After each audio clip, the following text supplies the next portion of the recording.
السلام علیکم ورحمۃ اللہ وبرکاتہ۔ بسم اللہ الرحمن الرحیم۔ الحمد للہ رب العالمین والصلاة والسلام علی سید الانبیاء والمرسلین وعلی آلہ وصحبہ اجمعین، اما بعد فاعوذ باللہ من الشیطان الرجیم۔ بسم اللہ الرحمن الرحیم۔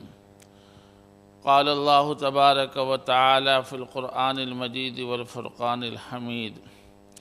یا ایہا الذین آمنوا کتب علیکم الصیام کما کتب علی الذین من قبلکم لعلکم تتقون۔ وقال تعالی شہر رمضان الذی انزل فیہ القرآن ہدی للناس وبینات من الہدی والفرقان۔ وقال النبی صلی اللہ علیہ وسلم قال اللہ تبارک و تعالی الصوم لی وانا اجزی بہ، او کما قال علیہ الصلاۃ والسلام۔ بزرگان محترم، عزیزان گرامی، یہ اللہ پاک کا بڑا کرم اور احسان ہے کہ ہم اور آپ تسلسل کے ساتھ برکت اور عظمت والے مہینوں سے گزر رہے ہیں۔ اس سے پہلے جو مہینہ گزرا ہے اس کا اسلامی نام رجب ہے۔ رجب المرجب کو اہمیت اس بنیاد پر حاصل ہے کہ حضرت نبی پاک صلی اللہ علیہ وسلم کو ایک عظیم معجزے سے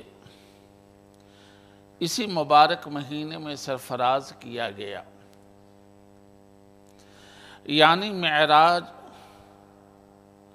کا عملی معجزہ سرکار دو عالم صلی اللہ علیہ وسلم کو اللہ پاک نے جو عطا فرمایا، جو نہ اس سے پہلے کسی کو ملا اس کے بعد کسی کو مل سکتا ہے، جس کے عظمت اور تقدس سے کم و بیش ہم سب واقف ہیں کہ فرش سے لے کر عرش تک کا سفر چند گھنٹوں میں کہیے، چند منٹوں میں کہیے، چند لمحوں میں کہیے، چند ساعات میں کہیے، حیران کن انداز سے اللہ پاک نے کروایا ہے۔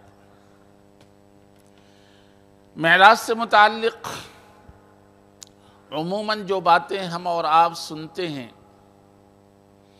کم و بیش ہم سب کے دل و دماغ میں وہ باتیں ہیں، ہم سب کے ذہنوں میں وہ باتیں ہیں، لیکن صاحب درۃ الناصحین نے ایک عجیب بات نقل کی ہے۔ وہ لکھتے ہیں کہ قال رسول اللہ صلی اللہ علیہ وسلم فی لیلۃ اسری بی الی السماء اوصانی ربی بخمسۃ اشیاء۔ الاول قال یا محمد لا تعلق قلبک بالدنیا فانی لم اخلقها لک۔ والثانی قال یا محمد کن محبتک لی فإن مصیرک الی۔ والثالث قال یا محمد واجتہد فی طلب الجنہ۔ والرابع قال یا محمد کن آئسا عن الخلق فإنہم لیس فی ایدیہم شیء۔ والخامس قال یا محمد دم علی التہجد فَإِنَّ النُّصْرَةَ مَعَ قِيَامِ اللَّيْلِ۔ یہ 5 نصیحتیں ہیں، یہ 5 وصیتیں ہیں۔ آقا فرماتے ہیں کہ فی لیلۃ اسری بی الی السماء، جس رات میں مجھے میرے رب نے آسمان پر مہمان بنا کر کے بلایا، اس وقت جب میں وہاں پہنچا، اللہ سے جو ہم کلامی ہوئی، اس میں خصوصیت کے ساتھ یہ باتیں اللہ نے اپنے حبیب سے کہی۔ یہ وہ باتیں ہیں جو عام طور پر ہم لوگوں کے سننے سنانے میں نہیں آتی۔ معراج سے متعلق بہت ساری باتیں ہیں جو ہم سنتے سناتے رہتے ہیں، ہم سب کے ذہنوں میں وہ باتیں تازہ رہتی ہیں کہ اوصانی ربی بخمسۃ اشیاء، میرے رب نے مجھے 5 چیزوں کی نصیحت فرمائی، وصیت فرمائی، یعنی تاکید کے ساتھ حکم فرمایا۔ الاول قال یا محمد لا تعلق قلبک بالدنیا، صاحب فرش صاحب عرش کے پاس ہیں، اور دونوں کی بات جو ہو رہی ہے اور ان کو جو نصیحت کیا جا رہا ہے، یہ انتہائی اہم نصیحت اور انتہائی قیمتی باتیں ہیں۔ پہلے نمبر پر اللہ نے کہا یا محمد لا تعلق قلبک بالدنیا فإنی لم اخلقها لک، اے محمد دنیا سے دل نہ لگانا، دنیا سے پیار مت کرنا، دنیا سے دل کو مت جوڑنا، دنیا میں دل کو مت اٹکانا۔ فإنی لم اخلقها لک، اس لیے کہ اس دنیا کو میں نے تمہارے لیے نہیں بنایا ہے۔ چنانچہ حضرت نبی پاک صلی اللہ علیہ وسلم نے پوری زندگی اس نصیحت پر عمل کیا۔ بخاری شریف کی روایت ہے، حضرت عائشہ رضی اللہ تعالی عنہا فرماتی ہے کہ 2 3 مہینے کا چاند نکل آتا تھا، لیکن ہمارے گھر میں چولہا نہیں جلتا تھا، دھواں نہیں نکلتا تھا، ہمارے پاس کچھ نہیں تھا کہ ہم چولہا جلائیں اور کچھ پکائیں۔ کیا کمی تھی میرے دوستو؟ کیا نہیں لے سکتے تھے آقا؟ لیکن کیوں نہیں لیا؟ اس لیے کہ اپنا مہمان بنا کر عرش پر بلا کر رب نے یہ کہا تھا یا محمد لا تعلق قلبک بالدنیا۔ ضرورت کے باوجود اپنے حالات کو اس انداز سے رکھا کہ فاقہ کرنا، تنگی کو برداشت کرنا اپنا معمول زندگی بنایا، سنت بنایا۔ فقہا لکھتے ہیں، اولیاء فرماتے ہیں، اسلاف بتاتے ہیں کہ آقا کا فقر، آپ کا فاقہ، یہ اضطراری نہیں تھا، اختیاری تھا۔ حضرت جبرائیل کو بھیجا گیا کہ جاؤ میرے حبیب سے پوچھ کر کے آؤ کہ نبی عبد بننا چاہتے ہیں یا نبی ملک؟ میں دونوں پر قادر ہوں۔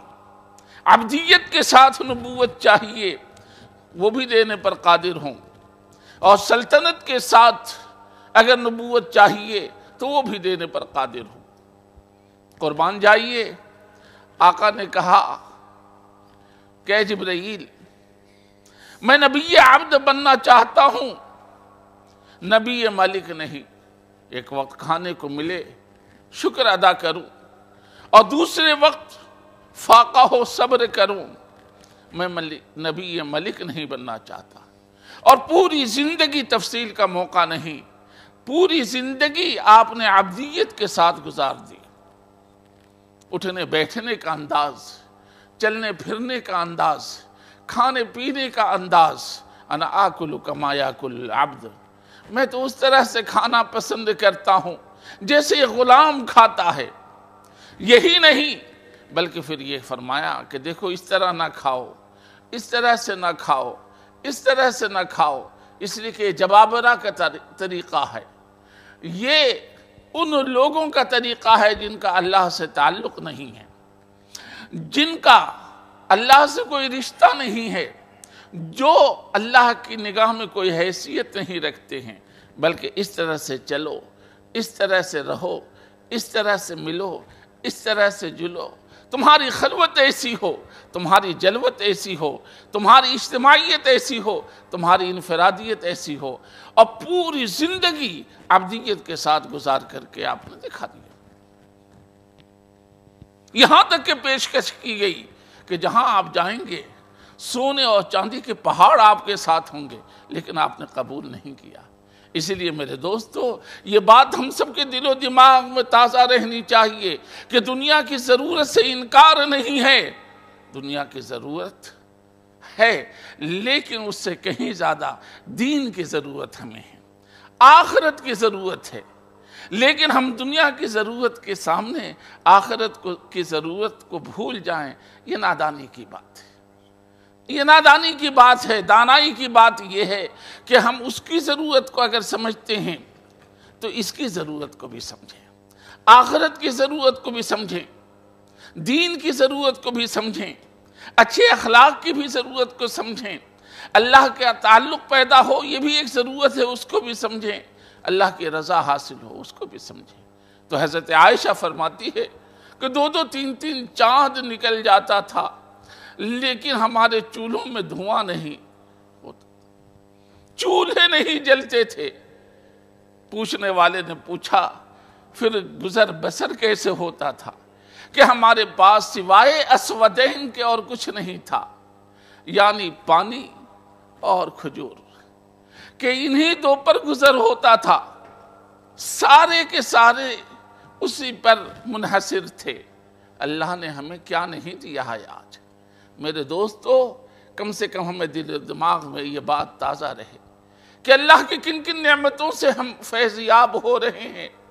ہمارے بڑوں نے، ہمارے اسلاف نے، ہمارے اکابر نے، خود امام الانبیاء سرکار دو عالم صلی اللہ علیہ وسلم نے کس طرح کی زندگی گزاری ہے۔ حضرت عائشہ کہتی ہیں کہ سوائے اسودین کے اور کچھ ہمارے پاس نہیں تھا۔ ہاں، ایک پڑوسی تھا جس کے پاس کچھ بکریاں تھیں، وہ کبھی کبھار آقا کے لیے دودھ بھیجتا تھا، آقا اس کو نوش فرمایا کرتے تھے۔ تو آپ نے خود بھی زندگی اسی انداز کی گزاری۔ عالیشان محل آپ بنوا سکتے تھے، لیکن محل چھوڑیے، کیسا گھر تھا، کتنا فٹ لمبا، کتنا فٹ چوڑا، ازواج مطہرات کے وہ مٹی اور گارے کا وہ مکان، اور اس کے اوپر کھجور کے تانوں کی چھت اور کھجور کی ٹہنیوں کی چھت۔ ہم لوگ سوچ نہیں سکتے آج کے دور میں، لیکن ان باتوں کو یاد تو رکھنا چاہیے کہ ہمارے آقا نے زندگی اس طرح کی گزاری ہے تاکہ ہم اپنی زندگی کو جب دیکھیں تو ہمارے اندر جذبات تشکر پیدا ہو، ہمارے اندر جذبات تشکر پیدا ہو، ناشکری نہ پیدا ہو۔ آپ نے خود اسی انداز کی زندگی گزاری اور اس کے ساتھ اپنے ساتھیوں کی تربیت اسی انداز سے فرمائی۔ تفصیل کا موقع نہیں ہے، ایک حدیث سن لیجئے۔ آپ تشریف لے جا رہے ہیں، حضرات صحابہ آپ کے ساتھ تھے، ایک ایسی بکری کے بچے کے پاس سے گزر ہوتا ہے جس کے کان کٹے ہوئے ہیں، ناک کٹی ہوئی ہے، بدبو آ رہی ہے۔ آقا نے ساتھیوں سے کہا کہ میرے ساتھیوں، اگر یہ بکری کا بچہ جو مرا ہوا ہے، بدبودار ہے، جس کی ناک کٹی ہے، جس کے کان کٹے ہیں، 1 درہم میں کوئی دے، 2 درہم میں دے، لینے کو تیار ہو؟ صحابہ نے کہا اللہ کے رسول، 1-2 درہم کی بات چھوڑیے، فری میں کوئی دے گا تو ہم لینے کو تیار نہیں ہیں۔ آقا نے فرمایا کہ جتنا ذلیل یہ کن کٹا نہ کٹا یہ بکری کا بچہ تمہاری نگاہ میں ہے، یہ دنیا اس سے کہیں زیادہ ذلیل اللہ کی نگاہ میں ہے۔ میرے دوستو، جس دنیا کے چکر میں ہم آخرت کو بھول چکے ہیں، نمازوں کو بھول چکے ہیں، روزوں کو بھول چکے ہیں، حج عمرہ بھول چکے ہیں، اللہ کے تعلق کو بھول چکے ہیں، اللہ کی معرفت کو بھول چکے ہیں، اللہ کی معیت کو بھول چکے ہیں، جس کے قبضہ قدرت میں سب کچھ ہے اس کو بھی بھول چکے ہیں۔ عملی طور پر ساتھیوں کی اس انداز سے تربیت فرمائی۔ مشکات شریف کی روایت ہے، آقا نے یوں فرمایا صحابہ کے سامنے، لو کانت الدنیا عند اللہ جناح بعوضہ لما سقا کافرا شربۃ ماء، کہ اگر اس دنیا کی حیثیت اللہ کی نگاہ میں مچھر کے پر کے برابر بھی ہوتی تو اپنی ذات و صفات کے انکار کرنے والے کو ایک گھونٹ پانی پینے کو نہ دیتا۔ لیکن آج دنیا دیکھ رہی ہے، قرآن ناطق ہے، شاہد عدل ہے، وَلَوْلَا أَن يَكُونَ النَّاسُ أُمَّةً وَاحِدَةً لَجَعَلْنَا لِمَن يَكْفُرُ بِالرَّحْمَٰنِ لِبُيُوتِهِمْ سُقُفًا مِّن فِضَّةٍ وَمَعَارِجَ عَلَيْهَا يَظْهَرُونَ وَلِبُيُوتِهِمْ أَبْوَابًا وَسُرُرًا عَلَيْهَا يَتَّكِئُونَ وَزُخُرُفًا۔ اللہ کہتے ہیں،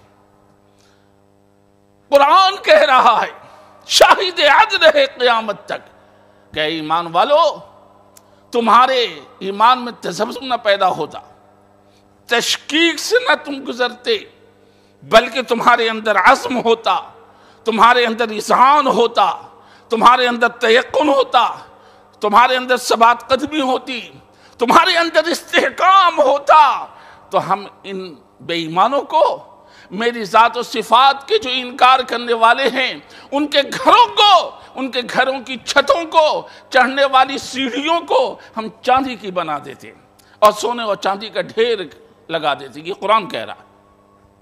لیکن ان کو دیکھ کر کے تمہارے ایمان میں ڈگمگاہٹ نہ پیدا ہو جائے، اس لیے ان کو بھی، اس لیے کہ وَمَا لَهُ فِي الْآخِرَةِ مِن نصیب، ان کا کوئی حصہ وہاں پر نہیں ہے، کوئی حصہ وہاں پر نہیں ہے۔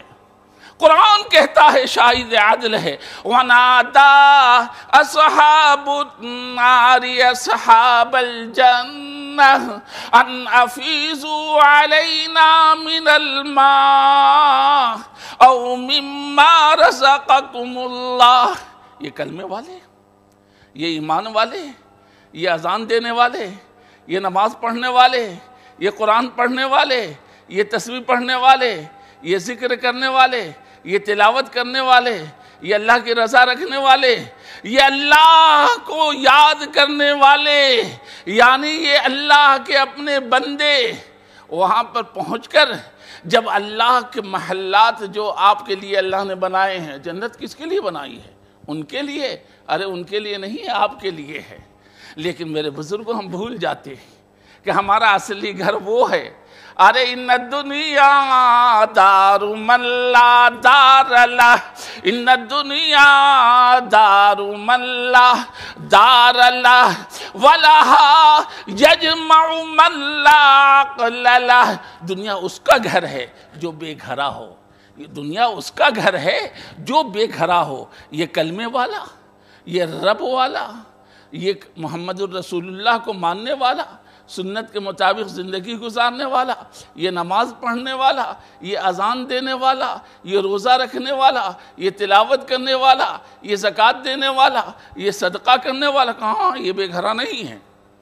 ان الدنیا دار من لا دار لہ، ارے دنیا اس کا گھر ہے جو بے گھرا ہو۔ کہ یہ کلمے والا بے گھرا نہیں ہے، وہ محل اللہ نے آپ کے لیے بنایا ہے، وہاں کی حوریں آپ کے لیے ہیں، وہاں کے خدام آپ کے لیے ہیں، وہ سارے قصور آپ کے لیے ہیں، وہ سارے میوے آپ کے لیے ہیں، وہ سارے اشجار آپ کے لیے ہیں، وہ سارے انہار آپ کے لیے ہیں، دودھ کی نہریں آپ کے لیے، شہد کی نہریں آپ کے لیے، پانی کی نہریں آپ کے لیے، وہ باغ بغیچے آپ کے لیے، یہ سارے قالینیں آپ کے لیے، وہ سارے ظروف و برتن آپ کے لیے، سب کچھ آپ کے لیے ہے۔ ان کے لیے کچھ نہیں ہے وہاں پر، جو کچھ اللہ نے بنایا ہے کلمے والوں کے لیے بنایا ہے۔ اب یہ جو پہنچیں گے چلائیں گے، وَنَادَى أَصْحَابُ النَّارِ أَصْحَابَ الْجَنَّةِ، یہ جہنم والے چیخ چیخ کر کے جنت والوں سے کہیں گے، کلمے والوں سے کہیں گے، ایمان والوں سے کہیں گے، نماز والوں سے کہیں گے، مسجد کو آباد کرنے والوں سے کہیں گے، قرآن پڑھنے والوں سے کہیں گے ان افیضوا علینا من الماء، کہ ہمارا گلا سوکھا جا رہا، تھوڑا سا پانی پلا دو، اللہ نے نہریں دے رکھی ہیں تم کو، تھوڑا سا پانی ہمیں دے دو، یا اللہ نے جن نعمتوں سے تمہیں سرفراز کر رکھا ہے ہمیں دے دو، تو کیا آپ جواب دیں گے؟ وہ جواب بھی میرے بزرگوں ہمیں یاد رکھنا چاہیے کہ ان اللہ حرمہما علی الکافرین، کہ اللہ نے آج اپنی ذات و صفات کے انکار کرنے والے پر یہ ساری چیزیں حرام کر دی ہیں۔ آج کچھ نہیں، ڈاؤ ڈنڈا کھاؤ، بہت ڈنڈا مارا ہے ہم کو وہاں پر، بہت دھکے دیے ہیں ہمیں وہاں پر، بہت اوپر نیچے پھینکا ہمیں وہاں پر، اب جاؤ کھاؤ، یہاں کچھ نہیں ہے تمہارے لیے۔ جو اللہ کی ذات و صفات کے انکار کرنے والے ہیں، کہا کہ یہاں ان کے لیے کچھ نہیں۔ اسی لیے میرے دوستو، آقا نے فرمایا کہ دنیا سے دل مت لگاؤ۔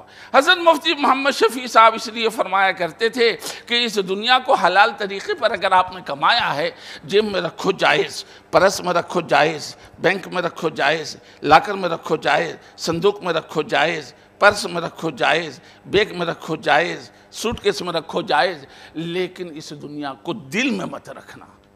کیوں؟ قلب المومن بیت اللہ، قلب المومن بیت اللہ، قلب المومن بیت اللہ۔ مومن کا دل اللہ کا گھر ہے، مومن کا دل اللہ کا گھر ہے، مومن کا دل اللہ کا گھر ہے۔ یہ مولانا طلحہ صاحب، مولانا مبارک صاحب شاید سمجھیں، باقی شاید آپ لوگوں کی سمجھ میں آئے کہ نہ آئے، کہ تو دل میں تو آتا ہے، ایک عارف کہتا ہے کہ تو دل میں تو آتا ہے پر سمجھ میں نہیں آتا، تو دل میں تو آتا ہے پر سمجھ میں نہیں آتا، اب جان گئے ہم تیری پہچان یہی ہے۔ 100 دلیلیں قائم کر کے توڑنی پڑی، 100 دلیلیں وحدانیت پر قائم کی، کچھ نہیں جی۔ اور صاحب سلم، یہ حضرات جانتے ہیں، سلم العلوم منطق کی کتاب ہے، ان کو کہنا پڑا سبحانہ ما عظم شانہ، لا یحد ولا یتصور، لا ینتج ولا یتغیر، تعالی عن الجنس والجہاد، کہ اللہ تیری ذات پاک ہے، پاک ہے، سبحانہ ما عظم شانہ، کیا ہی عظیم ہے تیری ذات، لا یحد ولا یتصور، کہ تصور کوئی کرنا چاہے نہیں کر سکتا ہے، نہ تصور بالگناہ، نہ تصور بکنہی، نہ تصور بالوجہ، نہ تصور بوجہی، نہ حد ہو سکتی ہے، نہ تصور ہو سکتا ہے، ہاں کچھ نہیں ہو سکتا۔ تصور میں جو آ جاتے تو ان کا کیا بگڑ جاتا، کتنے عارف تو یہ کہہ کے چلے گئے کہ تصور میں جو آ جاتے تو ان کا کیا بگڑ جاتا، ان کا پردہ رہ جاتا میرا دیدار ہو جاتا، ان کا پردہ رہ جاتا میرا دیدار ہو جاتا، تصور میں جو آ جاتے تو ان کا کیا بگڑ جاتا، ان کا پردہ رہ جاتا میرا دیدار ہو جاتا۔ لیکن وہاں تو اعلان ہے کہ لا یدرکہ الابصار وہو یدرک الابصار، کہ یہاں رہتے ہوئے ہم کو دیکھنا چاہو نہیں دیکھ سکتے ہو۔ ہاں ہماری نظر تم میں سے ہر ایک پر ہے، ہمارے کیمرے کے نیچے تم میں سے ہر ایک کی پوری لائف ہے، جو دیکھ رہے ہو ہم دیکھ رہے ہیں، جو سن رہے ہو ہم دیکھ رہے ہیں، جو بول رہے ہو ہم دیکھ رہے ہیں، جو سونگ رہے ہو ہم دیکھ رہے ہیں، جو پکڑ رہے ہو ہم دیکھ رہے ہیں، جو کھا رہے ہو ہم دیکھ رہے ہیں، جو پی رہے ہو ہم دیکھ رہے ہیں، جو پہن رہے ہو ہم دیکھ رہے ہیں، جہاں جا رہے ہو ہم دیکھ رہے ہیں۔ 24 آورز اس کے کیمرے کے نیچے ہم ہیں، بھاگ نہیں سکتے۔ میرے دوستو، کم سے کم اس کا استحضار تو ہو، دل و دماغ میں یہ بات تازہ تو ہو کہ ہمارے رب کے کیمرے کے سامنے، اس کے نیچے ہم چل رہے ہیں، ہم میں سے کوئی بھاگ نہیں سکتا ہے جی۔ لیکن کتنے عارف تھک کر کے یہاں پہنچے کہ ان کو یہ کہنا پڑا کہ ادھر وہ در نہ کھولیں گے ادھر ہم در نہ چھوڑیں گے، ادھر وہ در نہ کھولیں گے ادھر ہم در نہ چھوڑیں گے، ادھر وہ در نہ کھولیں گے ادھر ہم در نہ چھوڑیں گے، حکومت اپنی اپنی ہے کہیں ان کی کہیں میری، حکومت اپنی اپنی ہے کہیں ان کی کہیں میری۔ ارے در نہیں کھلے گا نہ کھلے، من دق باب الکریم الفتح، عربی کا مقولہ ہے کریم کے دروازے پر جو مسلسل دستک دیتا ہے ایک دن کھل کے رہتا ہے، کبھی تو کھلے گا، لیکن ادھر کھلے یا نہ کھلے ہم نہیں چھوڑیں گے۔ اس لیے کہا ہے بزرگوں نے یک درگیر محکم گیر، ایک دروازے کو پکڑو مضبوطی سے پکڑو، جو ایک دروازے کو مضبوطی سے تھام کر کے بیٹھ جاتا ہے وہ درے یکتا بن جاتا ہے، اور جو در در پھرتا ہے وہ دور درایا جاتا ہے۔ تو در در پھرنے والے مت بنو بلکہ ایک در پر پڑھنے والے بنو۔ میرے دوستو لیکن فرصت کہاں میں؟ وہ تو تیار ہے، ہر وقت تیار ہے دینے کے لیے کہ لے لو، ہے کوئی روزی لینے والا کہ میں دوں، ہے کوئی صحت لینے والا کہ میں دوں، ہے کوئی عزت لینے والا کہ میں دوں، ہے بیماری دور کرانے والا کہ میں کروں، لیکن ہمیں فرصت نہیں ہے۔ ارے میرے بزرگوں سب کچھ لیا ہے انہوں نے، پیشانی رکھ دی ہے اس یقین کے ساتھ کہ جب تک ملے گا نہیں ہم اٹھیں گے نہیں۔ جو مانگا ہے جو مانگیں گے وہی لیں گے وہی لیں گے، جو مانگا ہے جو مانگیں گے وہی لیں گے وہی لیں گے، مچل جائیں گے روئیں گے کہیں گے ہم یہی لیں گے، مچل جائیں گے روئیں گے کہیں گے ہم یہی لیں گے، مچل جائیں گے روئیں گے کہیں گے ہم یہی لیں گے۔ جیسے چھوٹا بچہ مچل جاتا ہے ویسے مچلنا تو ہم سیکھیں، کتنا بھی سخت باپ ہو، لیکن اگر بچہ مچل گیا تو باپ کو پورا کرنا ہوتا ہے۔ بات بہت دور چلی جائے گی۔ یا محمد لا تعلق قلبك بالدنیا فإنی لم اخلقها لك، پہلی نصیحت کی صاحب عرش نے اس فرشی کو عرش پر بلا کر کہ محمد دنیا سے دل کو مت لٹ۔ اس لیے کسی عارف نے کہا کہ رنگ رلیوں پہ زمانے کے نہ جانا اے دل، رنگ رلیوں پہ زمانے کے نہ جانا اے دل، یہ خزاں ہے جو بانداز بہار آئی ہے۔ آج دنیا ونٹر کو سمر سمجھ رہی ہے، یہ خزاں ہے جو بانداز بہار آئی ہے۔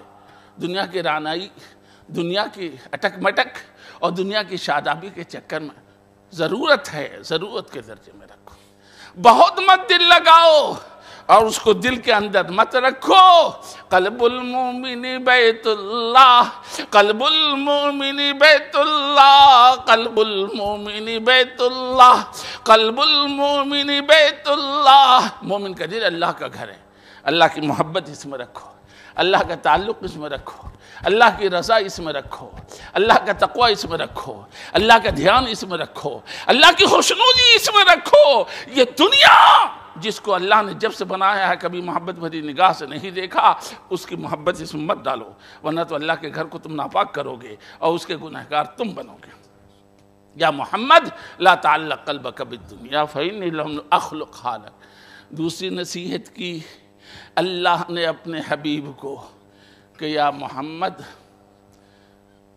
کن محبتک لی فإن مصیرک الی، اپنا پیار، اپنا جھکاؤ، اپنا میلان صرف میرے ساتھ رکھنا، پیار صرف میرے ساتھ رکھنا، کسی اور کے ساتھ نہیں۔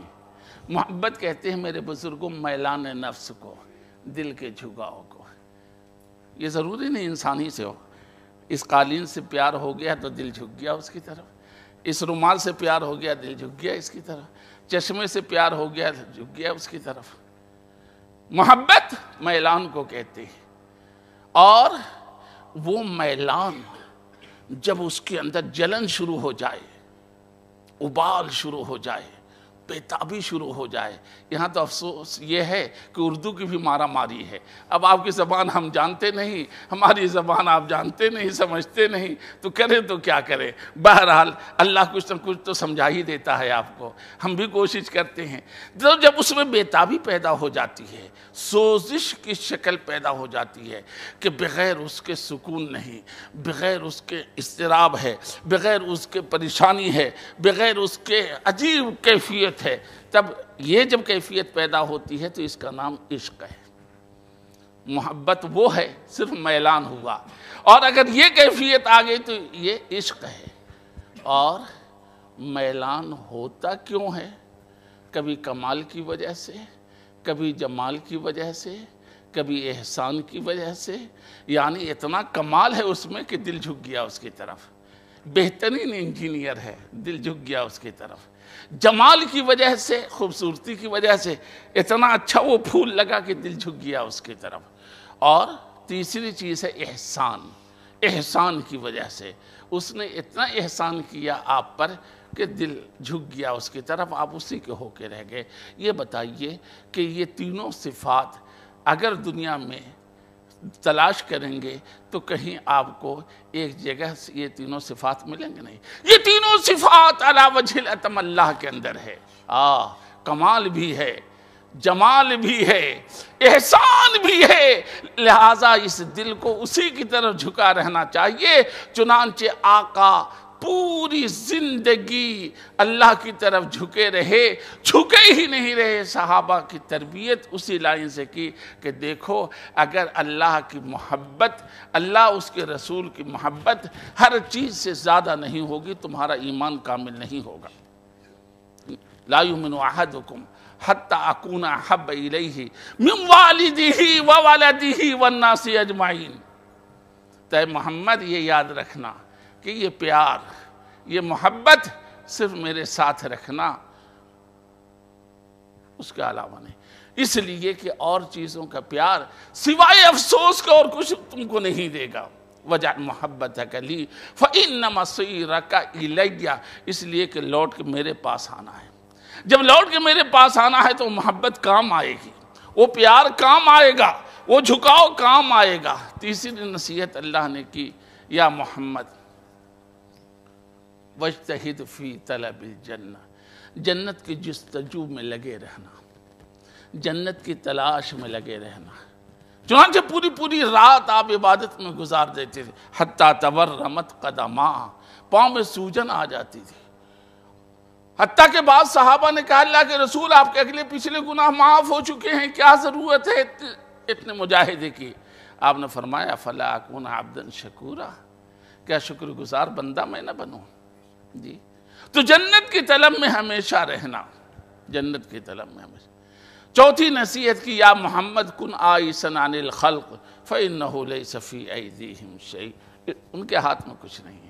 لوگوں سے مایوس ہو جانا اس لیے کہ ان کے قبضہ قدرت میں کچھ نہیں ہے، جو کچھ ہے میرے پاس ہے۔ وَإِن مِّن شَيْءٍ إِلَّا عِندَنَا خَزَائِنُهُ وَمَا نُنَزِّلُهُ إِلَّا بِقَدَرٍ معلوم۔ اللہ کہتے ہیں ہر چیز کا خزانہ ہمارے پاس ہے، لہذا کسی سے امید وابستہ کر کے مت رہنا۔ لیس فی ایدیہم شیء۔ اختصار کے ساتھ چل رہا ہوں، 5ویں نمبر پر جو نصیحت کی ہے بہت اہم ہے، سن لیجئے گا ونڈو کو کھول کر کے۔ اللہ نے کہا یا محمد دم علی التہجد فإن النصرۃ مع قیام اللیل، اے محمد تہجد کی پابندی کرنا، اے محمد تہجد کی پابندی کرنا، اس لیے کہ میری مدد قیام اللیل کے ساتھ ہوتی ہے، میری مدد قیام اللیل کے ساتھ ہے، میری مدد قیام اللیل کے ساتھ ہے، یعنی تہجد کے ساتھ ہے۔ ہم بھول گئے تہجد کو۔ میرے بزرگوں، آقا کے ساتھ ہر صحابی کا زندگی بھر کا یہ معمول تھا کہ 2 رکعت سنت پڑھ کر کے وتر ہمیشہ تہجد پڑھ کر کے پڑھا کرتے تھے۔ لیکن آج اگر تلاش کیا جائے تو مشکل سے 1% بھی ہم میں وہ لوگ نہیں ملیں گے جو اس سنت کو زندہ کرنے والے ہوں۔ پوری زندگی اہتمام کے ساتھ وضو کرتے ہوئے مسواک کیا ہے، یہ وہ سنت ہے کبھی نہیں چھوٹی، لیکن آج یہ سنت مکمل غائب ہے۔ 1%، 2% شاید مشکل سے ہو۔ تہجد کے نماز کا وہی حال ہے جی، اور بہت ساری سنتیں وہ ہیں، لیکن آقا جانتے تھے۔ مشکاۃ شریف کی روایت ہے، صحابہ کو مخاطب کر کے کہا، اے میرے ساتھیو، تم ایسے زمانے میں ہو کہ اگر معمورات کا 10واں حصہ بھی چھوٹ گیا تو کل قیامت کے دن تمہاری گردن نب جائے گی، لیکن ایک زمانہ میری امت پر وہ بھی آئے گا کہ اگر معمورات کا احکامات کے 10ویں حصے پر بھی عمل کر لیا تو وہ نجات پا جائیں گے۔ جی، 10ویں حصے پر بھی عمل کر لیا تو وہ نجات پا جائیں گے، لیکن کچھ تو ہو، کم سے کم احساس تو ہو، کم سے کم دل و دماغ میں یہ باتیں تازہ تو ہوں کہ ہمارے نبی کی سنت کیا رہی ہے۔ سارے صحابہ کا معمول تھا، تہجد کا اہتمام تھا، جی تہجد کا اہتمام تھا، لیکن آج کہیے تو 100% نہیں تو 99% آقا سے کہا گیا فَإِنَّ النُّصْرَةَ مَعَ قِيَامِ اللَّيْلِ۔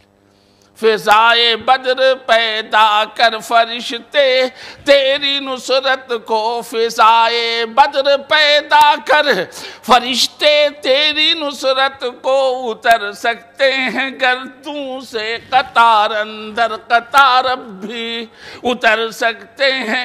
ارے علامہ اقبال نے اسی لیے کہا کہ بدریین کے صفات اپنے اندر پیدا کر لو، آسمان سے فرشتے آج بھی اتر سکتے ہیں، لیکن ہم تو خالی ہو چکے، کچھ بھی نہیں رہ گیا۔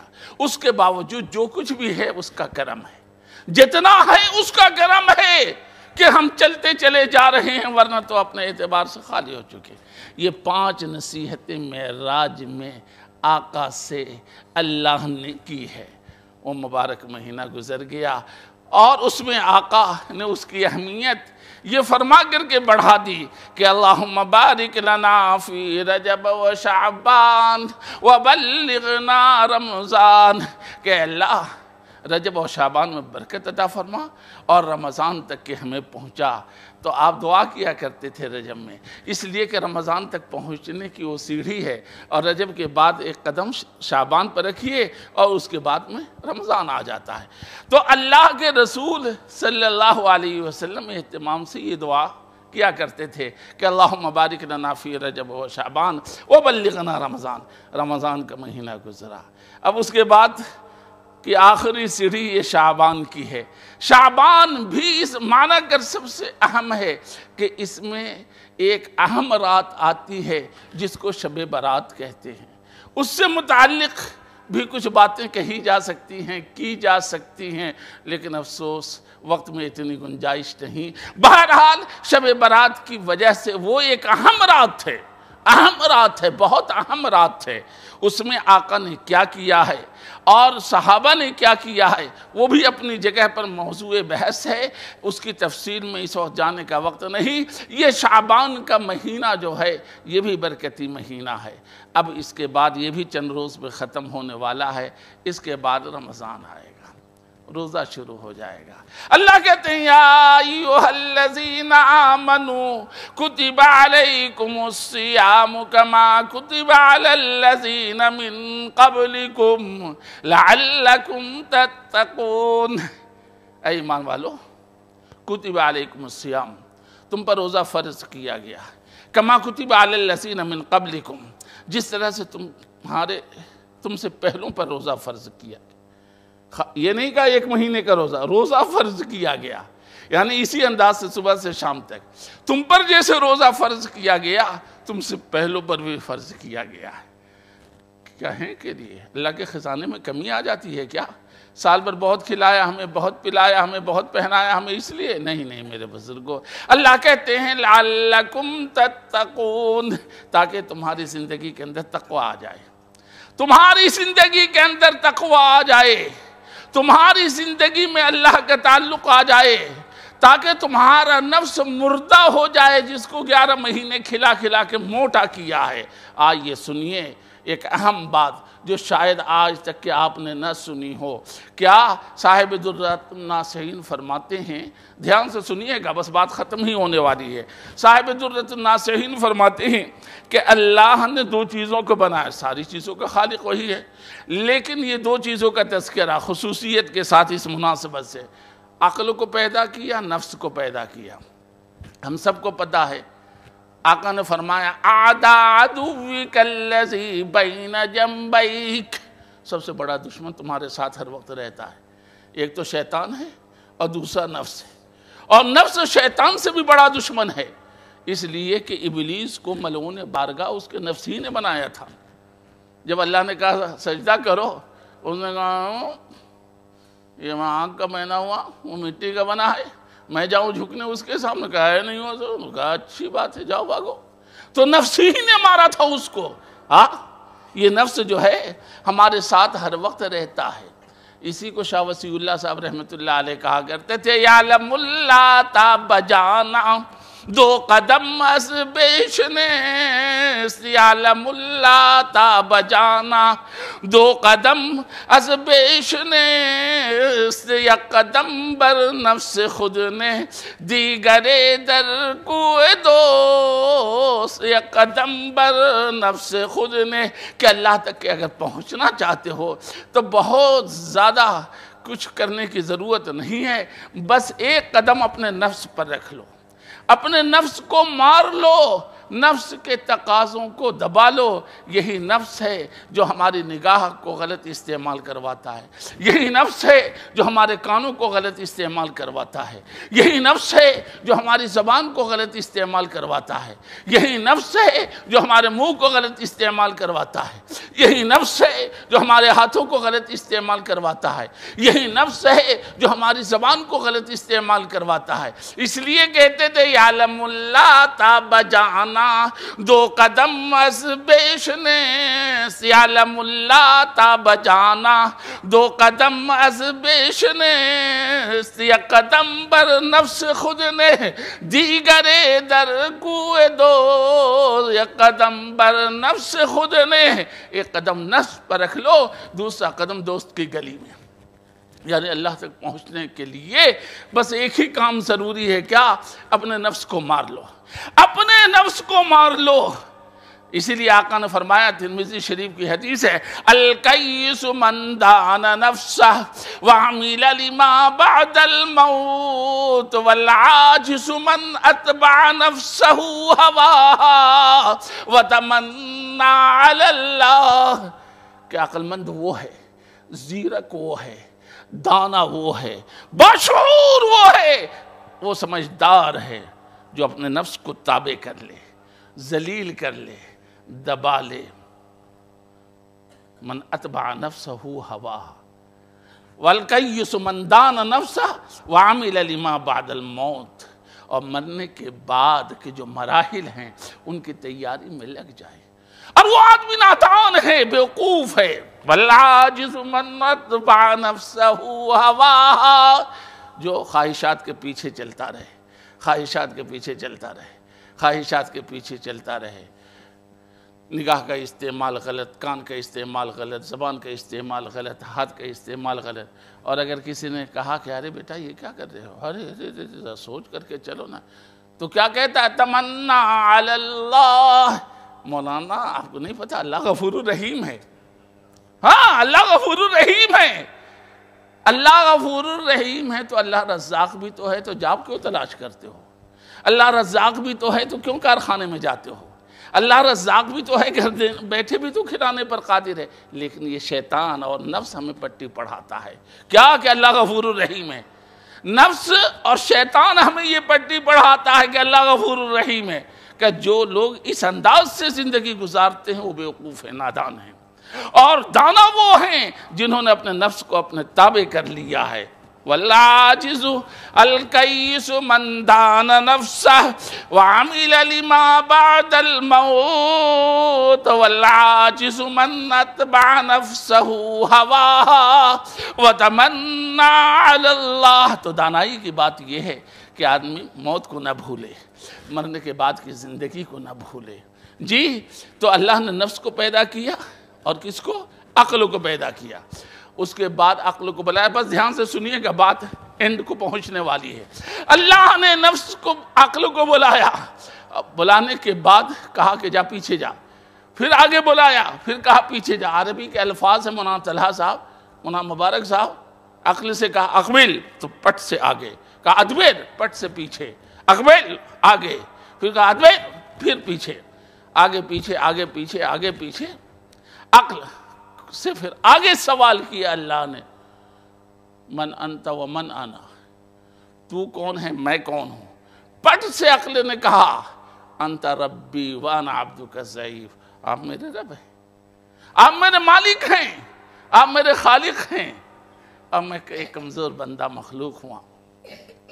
چلو نفس کو بلایا، کہا اقبل وہیں کھڑا ہے، کہا ادبر وہیں کھڑا ہے، آگے آؤ پیچھے جاؤ، آگے آؤ، کچھ نہیں کھڑا. نفس کے اندر یہ ہے، ہمیں جو یہ کرواتا ہے یہ ہمارا نفس کرواتا ہے کہ وہ چھوٹا یہ بڑا، یہ بڑا وہ چھوٹا، وہ چھوٹا یہ بڑا، یہ بڑا وہ چھوٹا، وہ گورا یہ کالا، یہ ارے دنیا بھر کی خرافات. میں پیچھے کیوں جاؤں، میں آگے رہوں گا. یہ سارا نفس کرواتا ہے. اب نفس کو کہا آگے آ، آگے جانے کو تیار نہیں. پیچھے جا، پیچھے جانے کو تیار نہیں. وہ نفس ہوا مست ہے. اس کے بعد اللہ نے کہا من انت و من انا، من انت و من انا. جو سوال عقل سے کیا تھا، نفس کیا کہتا ہے؟ نفس سے پوچھا اللہ نے من انت و من انا، تو کون میں کون؟ تو کیا جواب دیا نفس نے؟ انا انا انت انت، میں ہوں تو تو ہے، میں ہوں تو تو ہے، میں ہوں تو تو ہے، میں ہوں تو تو ہے. کیا نفس جواب دے رہا میں ہوں تو تو ہے؟ یہ نفس کا جواب ہے کہ اچھا. اب نفس کی جو غذا تھی اللہ نے بند کر دیا اور اس پر بھوک مسلط کر دیا 10 دن تک کے. 10 دن کے بعد پھر اللہ نے بلا کر کے وہی سروس کروائی. تھوڑا آگے آیا، تھوڑا پیچھے گیا، تھوڑا ڈھیلا ہوا. اس کے بعد پھر اللہ نے 10 دن اور اس پر بھوک مسلط کیا. اس کی خواہشات کو، اس کے معقولات کو، اس کے مشروبات کو بند کر دیا. اور بند کرنے کے بعد پھر بلایا. اب 20 دن ہو گئے، پھر تھوڑا سا ڈاؤن ہوا. اچھا ٹھیک ٹھاک ڈاؤن ہوا، آگے آیا پیچھے گیا. اس کے بعد ابھی کمی تھی، پھر 10 دن بھوک کو اور مسلط کیا. سب خواہشات اس کی بند ہو گئی. اس کے بعد 30 دن ہو گئے. 30 دن کے بعد وہ نفس وہاں پہنچا ہے جہاں پہلے ہی دن عقل پہنچ چکی تھی. کہا اقبل پٹ سے آگے، کہا اقبل پٹ سے پیچھے، آگے آؤ، آگے آ گیا، پیچھے جا، پیچھے گیا، آگے آ، آگے آیا، پھر پیچھے جا. اس کے بعد اللہ نے پوچھا من انا و من انت. تو پہلے تو کیا کہا تھا؟ تو ہے میں ہوں، تو ہے میں ہوں، تو ہے میں ہوں، تو ہے میں ہوں. لیکن 30 دن تک کے جب اس پر بھوک مسلط کیا اور اس کی خواہشات کو بند کر دیا، اب اس کے بعد تو ہے میں ہوں بند ہو گیا. تب وہ جواب دیا 30 دن کے بعد جو عقل نے دیا تھا، کیا انت ربی وانا عبدک الضعیف. بس یہیں سے آیا ہمارے نفس کے علاج کے لیے روزہ 30 دن کا. اللہ کے خزانے میں کمی نہیں ہے، بلکہ نفس کی خواہشات کو صبح سے شام تک ہم 12 مہینے پورے کرتے ہیں. اللہ نے کہا یہ نفس کا علاج کرو. یہ نفس کا علاج ہے. نفس کے علاج کے لیے باقی دنیا بھر کی اور ساری باتیں ہیں. جی آقا نے وہ سارے فضائل بتائے کہ فرائض کی حیثیت کیا ہو جاتی ہے اس مہینے میں، واجبات کی حیثیت کیا ہو جاتی ہے، نوافل کی حیثیت کیا ہو جاتی ہے، کس کس وقت ہمیں خوشی ملتی ہے، کن اوقات میں اللہ کی رضا ملتی ہے. پہلا عشرہ رحمت کا ہے، دوسرا عشرہ مغفرت کا ہے، تیسرا عشرہ جہنم کی آگ سے خلاصی کا ہے. یہ ایک مہینہ بحیثیت مہمان ہمارے پاس آتا ہے اور پورے مہینے اللہ جو ہے جہنم کے دروازوں کو بند کر دیتا ہے، جنت کو سجا کر کے آپ کے لیے کھول دیتا ہے، آپ کے لیے. میرے دوستو ہمیں یہ بات مستحضر رکھنی چاہیے، دل و دماغ میں تازہ رکھنی چاہیے کہ جنت جو آراستہ کیا ہے، اللہ نے جو اس کو معطر کیا ہے، اور اللہ نے جو اس کے سارے دروازے کھولے ہیں وہ ہمارے لیے کھولے ہیں۔ ہمیں بھولنا نہیں چاہیے، نہ ہمیں نوجوانوں کو بھولنا چاہیے، نہ ہمارے بوڑھوں کو بھولنا چاہیے۔ یہ بہت کچھ کرنے کا موقع ہوتا ہے، اور ضروری نہیں ہے کہ اس امید پر ہم بیٹھے رہے کہ چلو ہم اگلے سال کریں گے، پھر اگلے رمضان میں کریں گے، پتہ نہیں اگلا رمضان ہمیں نصیب ہو کہ نہ ہو۔ اس لیے ایک لمحے کی قدردانی کی ضرورت ہے میرے بزرگوں، اور روزے کے اہتمام کے ساتھ تراویح کے اہتمام کی ضرورت ہے۔ عجیب بات ہے، عجیب بات ہے، آج دنیا میں وہ لوگ بھی پیدا ہو گئے ہیں، مولانا طلحہ صاحب، مولانا مبارک صاحب، جو کہتے ہیں نہیں 20 رکعت تراویح کہاں سے، یہ تو بدعت ہے۔ مولانا طلحہ صاحب 8 پڑھائیے آپ۔ ارے اللہ کے بندے، حضرت عمر نے حضرت ابی بن کعب کو مسجد نبوی میں بلا کر کے سارے صحابہ کو کہا، اور اس کے بعد میں 20 رکعت تراویح جب سے آج تک کے ہو رہی ہے، کسی صحابی نے انکار نہیں کیا۔ حضرت عثمان غنی جیسے خلیفہ رسول نے اور اللہ کے رسول صلی اللہ علیہ وسلم کے داماد نے کہا کہ اللہ عمر کی قبر کو منور کرے جس طرح سے اس نے ہماری مسجدوں کو منور کر دیا۔ اجماع ہے سارے صحابہ کا 20 رکعت تراویح پر، لیکن اس کے باوجود ہم میں سے کچھ لوگوں کی سمجھ میں نہیں آتا۔ کسی صحابی نے انکار نہیں کیا، مجمع علیہ مسئلہ ہے 20 رکعت تراویح کا، کہ 20 رکعت تراویح ہوگی، سارے صحابہ نے پڑھا ہے۔ اور یہ وہ صحابہ ہیں جن کے بارے میں آقا نے کہا علیکم بسنتی وسنت الخلفاء راشدین المہدیین، میری سنت اور میرے خلفاء کی سنت کو مضبوطی سے تھامے رکھنا۔ بزرگوں کچھ نہیں ہے، ہمیں آپ کو بددین بنانے کا نسخہ ہے، خواب دکھایا جاتا ہے، خواب دکھایا جاتا ہے اور کچھ نہیں۔ میں کہتا ہوں کہ اگر حضرت عثمان غنی کا یہ فیصلہ، حضرت عثمان غنی کا یہ مقولہ، حضرت عثمان غنی کا یہ ارشاد، حضرت عمر فاروق کا یہ فیصلہ اور سارے صحابہ کا اجماع اگر قابل قبول نہیں ہے تو یہ بتاؤ حضرت عثمان غنی کے اس فیصلے کو پھر کیوں قبول کرتے ہو؟ یہ پہلی اذان جو آدھا گھنٹہ پہلے ہوتی ہے کیا حضور کے زمانے میں تھی؟ نہیں تھی۔ ایک اذان ہوتی تھی ممبر کے سامنے بین یدی الخطیب، یہ جو پہلی اذان ہے یہ حضرت عثمان غنی نے شروع کروایا تھا زہرہ پر، مارکیٹ تھی مدینے کی، پہلی اذان 1 گھنٹہ پہلے وہاں دو، اس کے بعد دوسری اذان یہاں ہوتی تھی۔ وہ اذان ان کے نزدیک بھی قابل قبول ہے، وہ بھی دلواتے ہیں۔ تو حضرت عثمان غنی کا یہ فیصلہ منظور اور حضرت عمر فاروق کا یہ فیصلہ منظور نہیں۔ پاؤں دکھتا ہے نا، چاہتے سیدھے شارٹ کٹ سے جنت میں چلے جائیں، ارے پتہ لگے گا۔ اگر حضرت عثمان غنی کی پہلی اذان منظور ہے اور تم بھی دلواتے ہو اذان، تو حضرت عمر فاروق کا یہ فیصلہ کیوں نہیں منظور ہے کہ 20 رکعت تراویح ہے؟ اچھا سنیے مولانا طلحہ صاحب، مولانا مبارک صاحب، مصحف عثمانی جو آج قرآن ہمارے پاس موجود ہے، اس کا نام ہے مصحف عثمانی، اس میں کوئی تبدیلی آپ نہیں کر سکتے، حتیٰ کہ بغیر عربی عبارت کے صرف ترجمہ بھی نہیں شائع کر سکتے ہیں، اور اس پر ساری امت کا اجماع ہے۔ ابھی چند سال پہلے ہندوستان میں سیمینار ہوا ہے اور اس سیمینار میں یہ بحث آئی ہے کیا کہ بغیر قرآنی آیات کے خالی ترجمہ کسی زبان میں شائع کیا جا سکتا ہے؟ نہیں، آپ ایک زبر زیر کا کچھ نہیں کر سکتے۔ یہ حضرت عثمان غنی کا مصحف ہے، حضرت عثمان غنی نے اپنے زمانے میں یہ مرتب کروایا، چند جگہوں پر بھیجوایا، اور وہ مصحف عثمانی آج تک کے ہے، اس میں ایک حرف کی تبدیلی آپ نہیں کر سکتے، اس پر اجماع ہے ساری امت کا، ورنہ تو مشکل میں پڑ جائیں گے آپ۔ کوئی تبدیلی نہیں کر سکتے، حتیٰ کہ بغیر عربی آیات کے خالی ترجمہ بھی شائع کرنا ممنوع ہے۔ حضرت عثمان غنی کا یہ فیصلہ مجمع علیہ مانتے ہو، اب اس تراویح مشکل پڑتی ہے۔